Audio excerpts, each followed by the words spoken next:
Merci. Je vais demander à Willy s'il peut prier pour le message, s'il te plaît. Que le Seigneur bénisse les instants que nous avons partagés ensemble. Seigneur Dieu, merci parce que nous allons ouvrir ta parole et ta parole est la vérité qui nous enseigne jour après jour et qui nous conduit dans un chemin nouveau. Nous voulons te dire, oui Seigneur, tu es digne de régner dans notre cœur. Tu es le roi de gloire. Alléluia. Amen. Jésus, tu es le maître en moi. Alléluia, alléluia. Nous te bénissons, Seigneur, parce que tu conduis ton serviteur pour la gloire et l'édification de ton Église qui t'appartient. Gloire et louange soient à toi. Amen. Amen. Amen.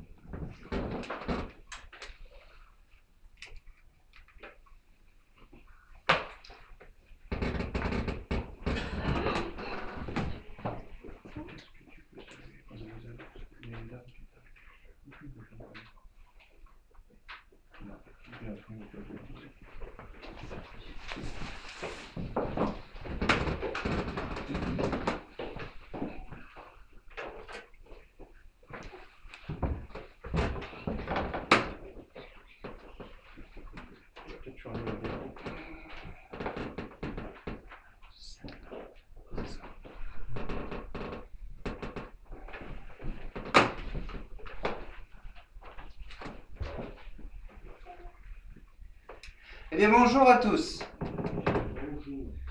Nous allons commencer une nouvelle série. Cette série sera sur les béatitudes, c'est-à-dire le sermon sur la montagne, comme on l'appelle, qui se trouve dans Matthieu 5, les versets 1 à 12. Et j'aimerais aujourd'hui apporter une petite introduction à cette série de messages que l'on va faire. Le titre de ce sermon est « Le royaume des cieux ». Dans ce sermon de Jésus dont nous allons commencer l'étude, un peu plus loin, Jésus nous a appris à prier ainsi, « Que ton règne vienne ». Nous allons donc, entre autres, nous poser la question de la signification de cette phrase, « Que ton règne vienne ». Et pour cette raison, je vous invite à me rejoindre dans la Bible, dans le livre de Matthieu, le chapitre 5, les versets 1 au verset 12. Est-ce que peut-être encore une personne souhaiterait lire ce passage? Éventuellement, Matthieu chapitre 5, les versets 1 à 12.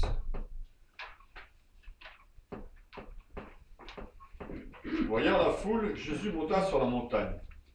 Et après qu'il se fut assis, ses disciples s'approchèrent de lui. Puis, ayant ouvert la bouche, il les enseigna et dit : Heureux les pauvres en esprit, car le royaume des cieux est à eux. Heureux les affligés, car ils seront consolés. Heureux les débonnaires, car ils hériteront la terre. Heureux ceux qui ont faim et soif de la justice, car ils seront rassasiés. Heureux les miséricordieux, car ils obtiendront miséricorde. Heureux ceux qui ont le cœur pur, car ils verront Dieu. Heureux ceux qui procurent la paix, car ils seront appelés fils de Dieu. Heureux ceux qui sont persécutés pour la justice, car le royaume des cieux est à eux. Heureux serez-vous lorsqu'on vous outragera, qu'on vous persécutera, et qu'on dira faussement de vous toutes sortes de mal à cause de moi. Réjouissez-vous, et soyez dans l'allégresse, parce que votre récompense sera grande dans les cieux. Car c'est ainsi qu'on a persécuté les prophètes qui ont été avant vous. Amen.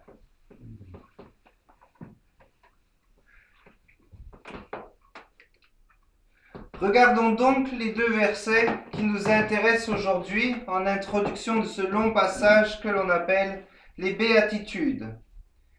Voyant la foule, Jésus monta sur la montagne.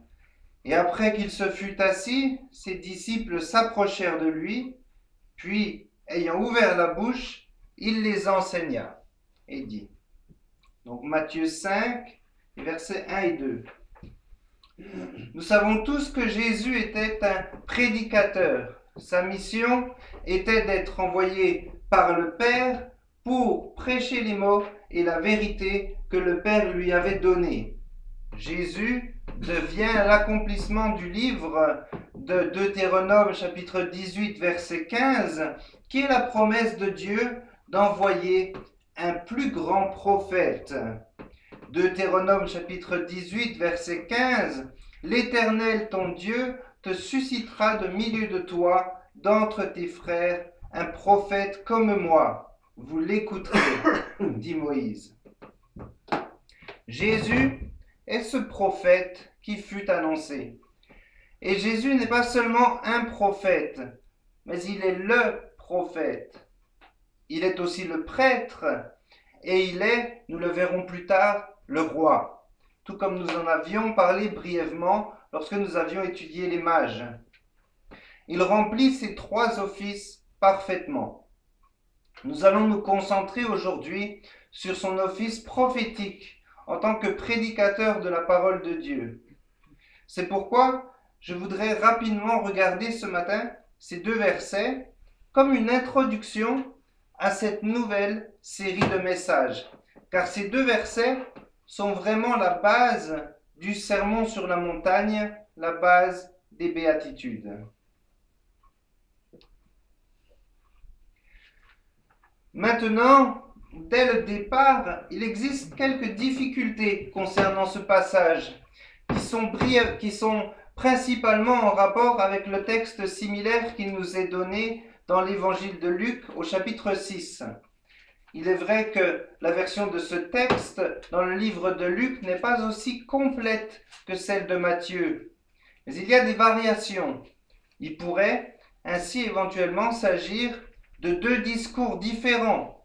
Le discours qui est dans Luc est couramment appelé le sermon sur la plaine, alors que nous le savons, dans l'évangile de Matthieu, nous parlons du discours sur la montagne, pour la raison qu'il nous est dit que Jésus alla sur une colline. En réalité, aucun des deux auteurs ne nous donne suffisamment de détails concernant le lieu. Aujourd'hui, même s'il vous était possible de vous rendre en Palestine, vous seriez immédiatement pris entre deux feux, c'est-à-dire celui des personnes locales habitant sur place, défendant chacun leur version de l'histoire, ou plutôt de l'emplacement d'où ce sermon eut lieu.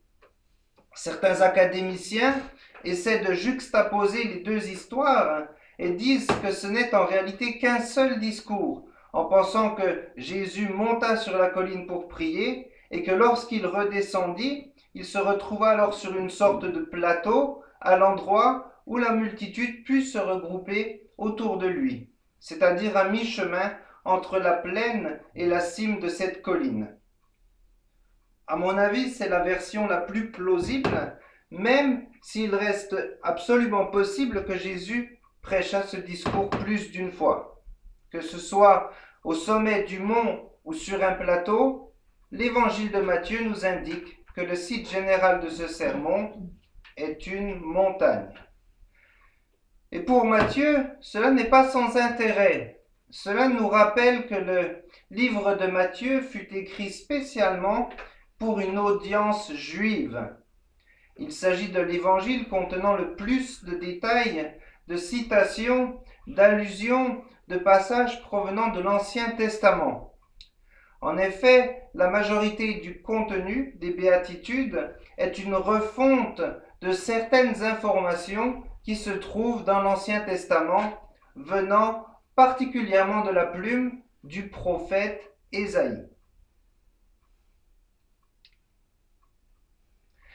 C'est aussi dans l'Ancien Testament que l'on trouve cette notion historique du prophète qui parle pour Dieu, rapportant les paroles de Dieu au peuple. L'exemple le plus évident de cela est Moïse, lorsqu'il alla sur le mont Sinaï, seul recevant les 10 commandements de Dieu. Pour cette raison, il est fort possible que Matthieu essaie de créer un environnement similaire pour faire le lien entre le moment où Dieu donna la loi à Moïse, lui qui était la personne médiane entre Dieu et le peuple. Donc il est aussi intéressant de savoir que la comparaison ne s'arrête pas là les 5 grands discours de Jésus que l'on trouve dans le livre de Matthieu reflètent les 5 livres de la Torah écrits par Moïse, Genèse, Exode, Lévitique, Nombre, Deutéronome. Mais aujourd'hui, Dieu parle par un meilleur médiateur, son propre Fils proclamant la nouvelle alliance. Et c'est pour cette raison que l'on peut voir des similarités entre Moïse et Jésus, eux deux amenant des instructions qu'ils reçoivent sur la montagne.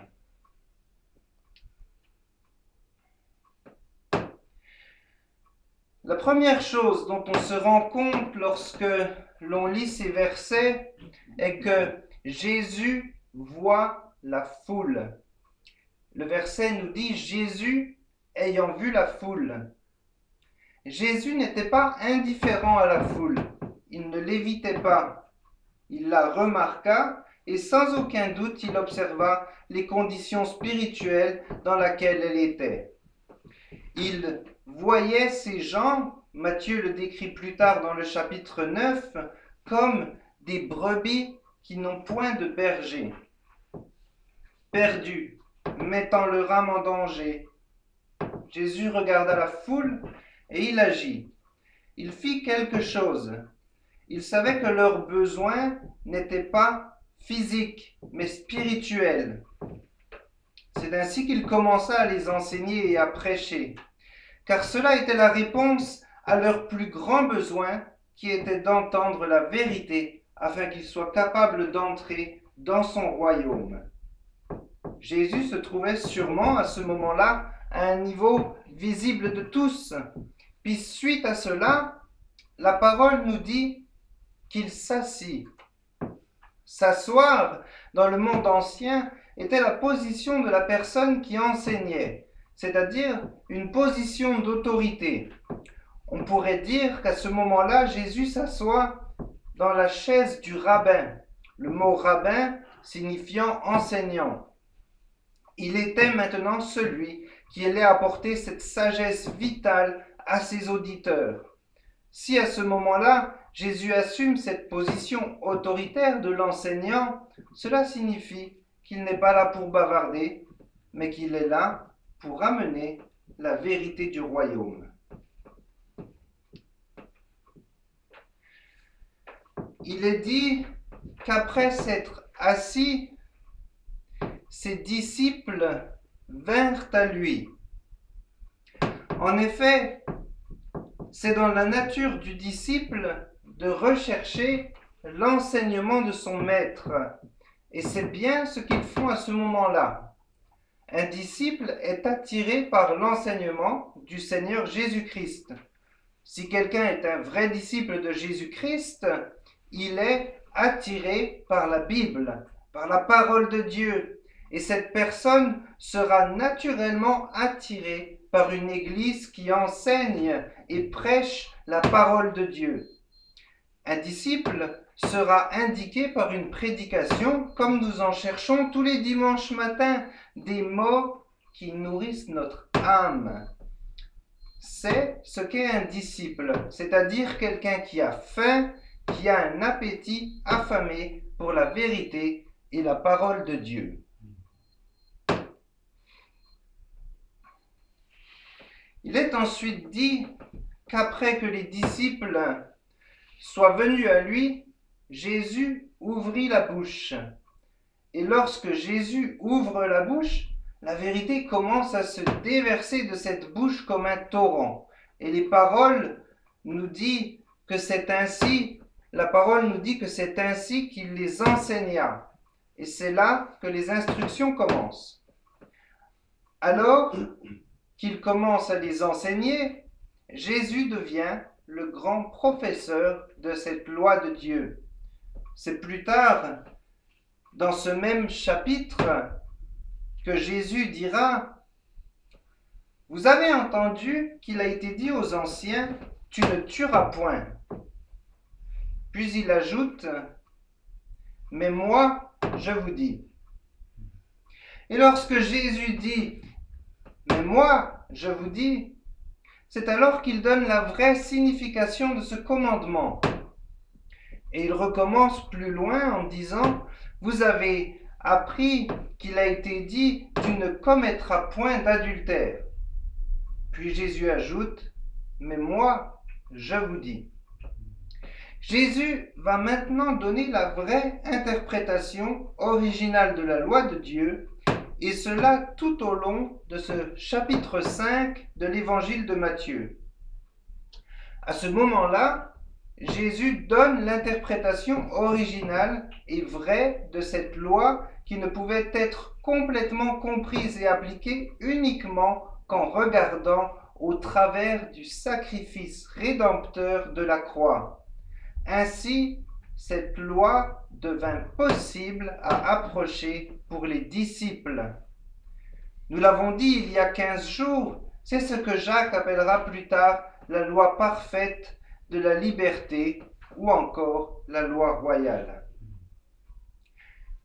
Jésus commença donc à leur enseigner la loi de Dieu, la loi royale, et à donner à cette foule des instructions concernant la parole de Dieu qui avaient déjà été données dans le passé, mais il va exposer cette loi à la lumière de la vérité qu'il y a dans le Fils et à la lumière du sacrifice de substitution indispensable qui eut lieu pour les pécheurs.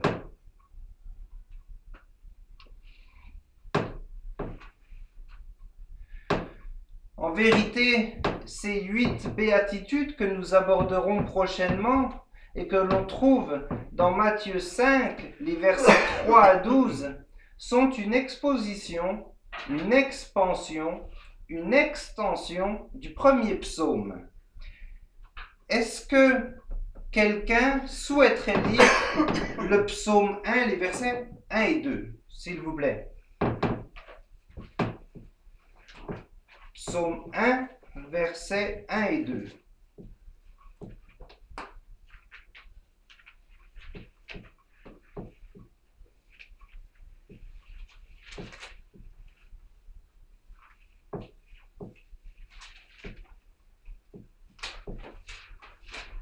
Heureux l'homme qui ne marche pas selon le conseil des méchants, qui ne s'arrête pas sur la voie des pécheurs, et qui ne s'assied pas en compagnie des moqueurs, et qui trouve son plaisir dans la loi de l'Éternel, et qui la médite jour et nuit.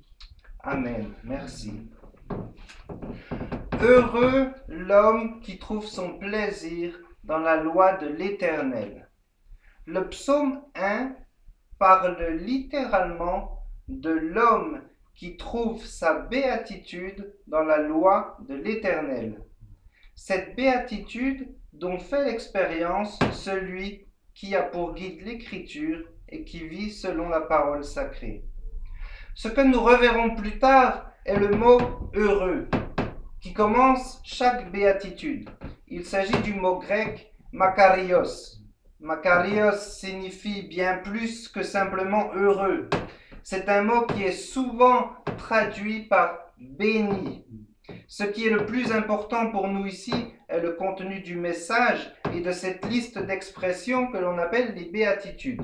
Elles sont appelées ainsi car chacune d'entre elles commence par le mot « heureux », makarios. Et cette bénédiction qui est donnée au début de chaque béatitude est liée à ce que l'on appelle la vision béatifique. La vision béatifique dont nous parlons est la promesse qui nous vient de Dieu de la satisfaction ultime qui va remplir l'âme humaine lorsque, après notre glorification, c'est-à-dire après la résurrection des morts, nous verrons Dieu comme il est. C'est ce que l'on appelle la vision de Dieu.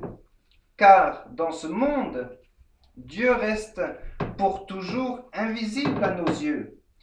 Il est vrai qu'un des aspects les plus difficiles d'être un chrétien est d'aimer, d'adorer, de servir, d'obéir un Dieu que nous n'avons jamais vu. C'est pourquoi nous devons avancer par la foi et non par la vue.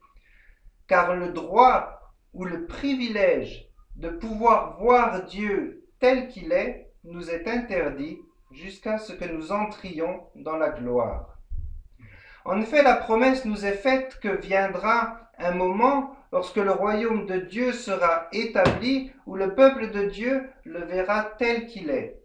À ce moment-là, nous allons être complètement élevés à un nouveau niveau de satisfaction personnelle, de joie personnelle, étant complètement remplis par Dieu, et c'est ce qui est par définition l'expérience de ce que l'on appelle la bénédiction. Heureux l'homme qui, où nous pouvons, sans nous tromper, traduire par béni est l'homme qui.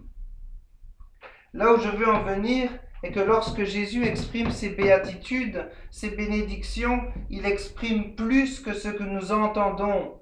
Par exemple, une bénédiction que nous connaissons bien est la bénédiction finale de la fin du culte, qui signifie que notre rassemblement lors du jour du Seigneur s'achève. Une bénédiction qui a une histoire très riche et une signification particulièrement importante pour nous. C'est un moment où la personne qui conduit le culte prononce cet élément de la louange pour demander la bénédiction de Dieu sur les fidèles. La prononciation de la bénédiction, qui est un privilège, qui est un moment important. Le mot bénédiction en lui-même signifie simplement bene, qui veut dire bon, bonne, et diction, qui signifie phrase ou expression. La bénédiction est donc une bonne parole qui nous permet de prononcer par la foi la promesse d'une bénédiction que Dieu va appliquer aux fidèles.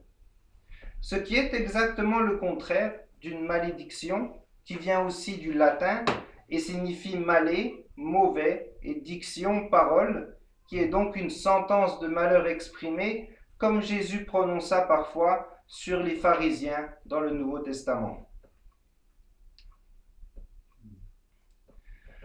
Alors, il était important de distinguer cette subtilité dans ce simple mot que Jésus utilise pour commencer chaque béatitude.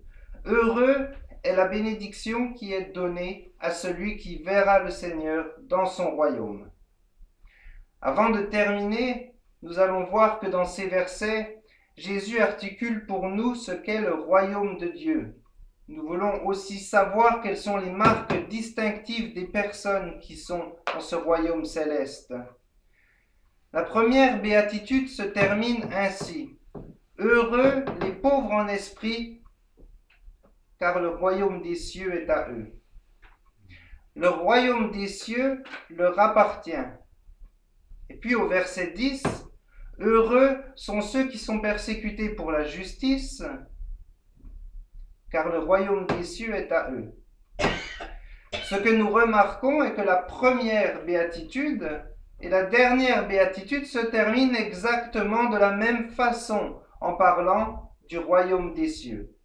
C'est pourquoi dans cette introduction aux béatitudes, nous devons aussi adresser le sujet du royaume céleste.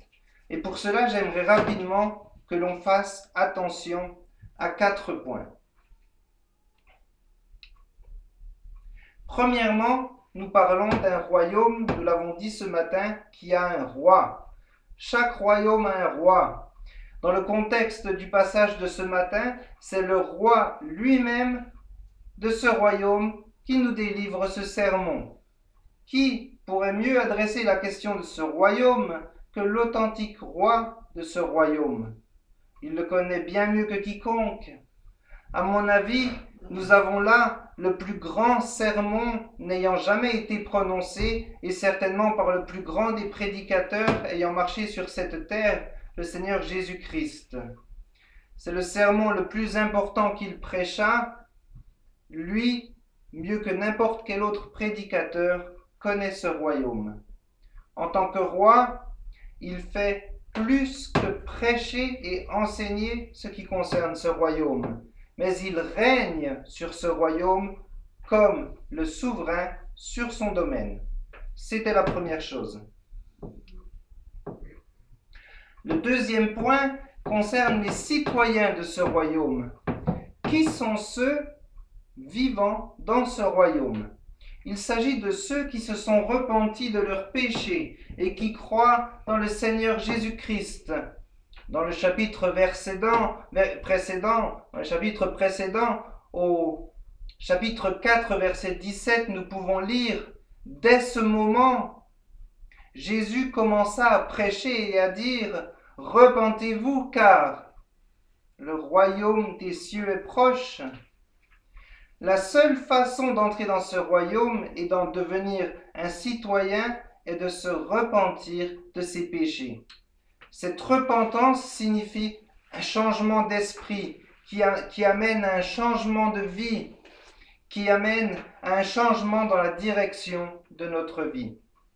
Cela signifie que nous devons nous détourner d'une vie où nous nous auto-justifions toujours. Arrêtons de nous trouver des excuses et de nous juger par nos propres critères et nos propres valeurs. Reconnaissons le péché dans notre vie et regardons-nous dans le miroir qu'est la parole de Dieu. Tournons-nous dès maintenant vers le Seigneur Jésus-Christ et ayons confiance dans sa volonté pour nous. Mais, est-ce que vous savez ce que cela signifie? Cela signifie que chacun de nous naissons tous en dehors de ce royaume. De naissance, nous sommes des citoyens du royaume des ténèbres. En tant que citoyens du monde, nous vivons dans l'iniquité. Pour devenir un citoyen du royaume de Dieu, ce qu'il nous faut, c'est nous repentir de notre péché aujourd'hui, car nous devons entrer par la porte étroite pour mettre toute notre foi et tout ce qui est en nous dans le Christ. La troisième chose dont j'aimerais parler, c'est de l'étendue de ce royaume. Car nous l'avons dit, ce royaume se trouve dans le cœur des hommes et des femmes qui se sont repentis. Dieu règne d'une façon souveraine sur toutes les circonstances de notre vie. Et il est extrêmement important de se rappeler qu'il y aura aussi un futur royaume sur cette terre après la venue finale du Messie. Ici, j'aimerais adresser l'étendue de ce royaume en parlant de l'étendue du salut, de la rédemption dans la vie et dans le cœur des hommes. Nous parlons bien sûr du règne du Christ dans le cœur des hommes et des femmes qui se sont repentis de leurs péchés. Dans ce sermon sur la montagne, Jésus met l'accent sur une religion du cœur et il le fait en mettant cela en opposition à nos rituels extérieurs et en opposition à la religion morte des œuvres. Les seules œuvres sont celles que Jésus fait au travers de nous dans la moisson de Dieu. La quatrième chose que je voulais dire est que nous parlons d'un royaume de loi et d'ordre. C'est un royaume qui a une loi et les racines de cette loi sont profondes dans les 10 commandements. C'est la loi morale de Dieu qui gouverne la façon dont nous devons vivre notre vie. Jésus est venu pour accomplir la loi et rendre cette loi accessible aux pécheurs. Celui qui enlève de la loi sera appelé le plus petit dans le royaume des cieux, nous dit Jésus. Il y a une loi morale de Dieu qui gouverne la façon dont nous vivrons dans ce royaume. La vérité est que le royaume de Dieu est dans les hommes et les femmes de Dieu, ici sur cette terre. Pourquoi pensons-nous toujours au ciel ou à quelque chose qui viendra plus tard? Pourquoi penser que ce royaume sera au ciel? C'est parfois une façon d'essayer d'échapper à notre devoir chrétien. La vérité est que c'est le ciel qui va venir sur la terre. L'évangile de Luc nous le dit bien. Le royaume de Dieu est au milieu de vous. Bien avant que nous ne décédions ou que le Christ ne revienne et que nous allions au ciel, nous devons savoir une chose, c'est que ce royaume est déjà là ce matin et il commence avec chacun de vous. Regardez-vous bien les uns les autres, car c'est en vous que Dieu a choisi d'établir sa demeure. avant de revenir en chair, renouveler cette terre et d'amener la nouvelle Jérusalem avec lui. Maintenant, ce que nous voyons bien au verset 3, verset que nous étudierons la prochaine fois, c'est qu'il est dit « Heureux sont les pauvres en esprit, car le royaume des cieux est à eux. » Et Dominique parlait du temps des verbes tout à l'heure, et ici nous voyons clairement qu'il s'agit d'un verbe au présent qui est utilisé. Le royaume des cieux est à eux. Ce royaume appartient aux pauvres d'esprit dès maintenant. Il n'est pas question du futur, mais bien de ce moment précis où nous parlons. Croyez en Jésus, car votre héritage est tellement plus que ce que vous pouvez imaginer.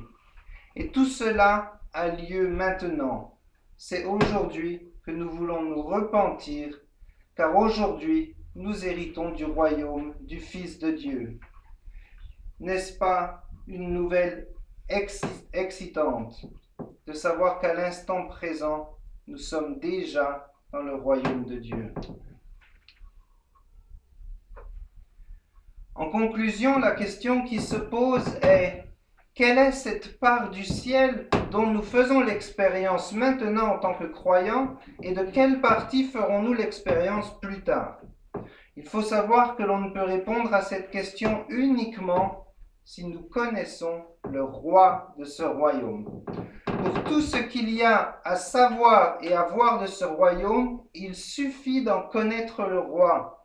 Nous devons de connaître notre roi et d'avoir une relation avec lui. Vous et moi le connaissez. C'est lui qui est venu dans nos vies pour établir sa résidence royale dans notre cœur et dans notre âme, dès maintenant, mais au prix infâme de la croix sanglante. Tout cela n'est que la partie initiale de l'expérience de ce royaume que nous faisons sur cette terre en tant que passagers. Parce que le temps arrive où nous serons effectivement dans la présence directe de Jésus-Christ. Nous vivons aujourd'hui par la foi, mais le jour de notre rencontre, nous le verrons avec nos yeux. On peut donc dire qu'il s'agit d'une différence d'environnement, car en ce jour, nous marcherons alors dans des rues pavées d'or. Nous boirons de la fontaine de l'eau de vie, nous mangerons des fruits de l'arbre de la vie, nous résiderons alors dans la nouvelle Jérusalem, dans un environnement parfait. Et pourtant, cette place parfaite n'est que la périphérie des cieux.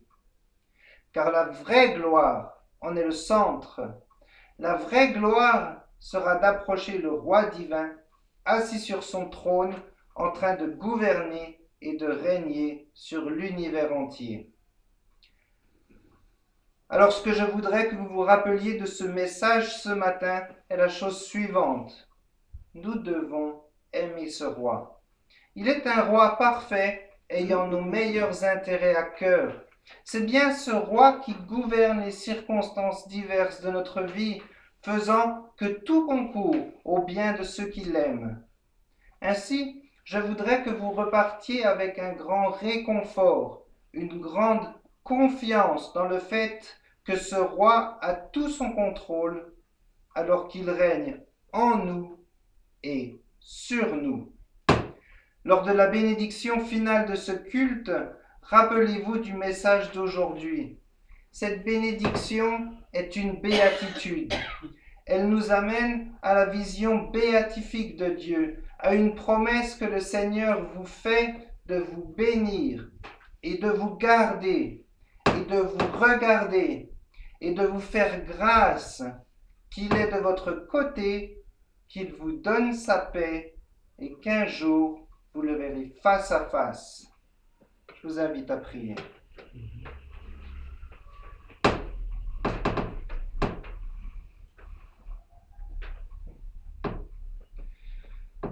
Seigneur, nous te remercions pour la bénédiction de lire ta parole ensemble. Nous demandons que ces paroles de vie, de vérité et d'espoir continuent à nous toucher dans la semaine à venir. Puisse ton amour et ta grâce suivre chacun de nous alors que nous retournons à notre vie quotidienne. Rafraîchis-nous et bénis-nous en toi. Te demandons tout cela dans le nom merveilleux de Jésus. Amen. Amen. Je vous propose maintenant de chanter ensemble ce chant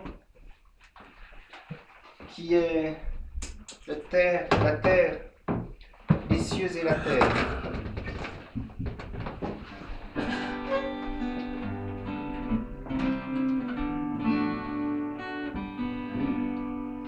Les Cieux et la terre célèbrent tant que la gloire du Père, du Dieu créateur, qu'il est redoutable dans sa majesté, qu'il est admirable dans sa charité. C'est lui qui nous donne le printemps joyeux, les fruits de l'automne, l'été radieux, largesse infinie que rien ne tarit, sa main rassasie tout être qui vit. La vive lumière des cieux enflammés, l'ombre et le mystère des bois embaumés, le flot qui murmure le jour et la nuit, tout dans la nature nous parle de lui. Mais ô Dieu suprême, plus que tous tes dons, c'est ton amour même que nous adorons, ô source éternelle.